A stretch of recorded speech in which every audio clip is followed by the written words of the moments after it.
Paul Fletcher, the Manager of Opposition Business for the Coalition in Canberra. He joins me from Sydney. Thanks for joining us, Paul. A couple of things I'm really keen to get your thoughts on.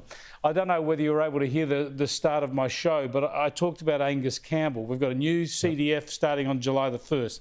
But Angus Campbell is a man who threw the ADF under the bus, in my view, with those reports about alleged war crimes in Afghanistan, apologised to Afghanistan, effectively a Taliban leadership there now. We've not had one conviction. He wanted to strip medals off 3,000 soldiers because of the alleged misdeeds of these few soldiers. Again, none of that proven. He's talked endlessly about all sorts of inclusion and the diversity and all the woke words.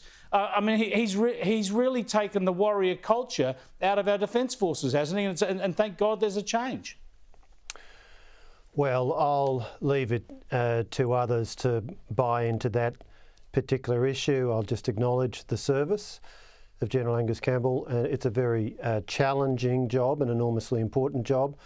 Now, Vice Admiral David Johnston will take on this role. I think it is important that we're having leaders with experience in the different services. I think it's over 20 years since we've had a naval officer as Chief of the Defence Force, so that is important expertise to bring to bear, particularly, of course, at a time when AUKUS is a major focus and should be a major focus for the government, for the nation, working with our allies and partners in the US and Britain. And of course, that's all about submarine capability. So perhaps it is particularly timely to have a very senior officer from a naval background coming in as Chief of the Defence Force. But isn't the point that something needs to change? I mean, I focused on the woke attitudes of Angus Campbell and his leadership, but also in this period there's been monumental stuff-ups and delays in defence procurement, not least in the submarine area. So the whole outfit needs to sharpen up, doesn't it?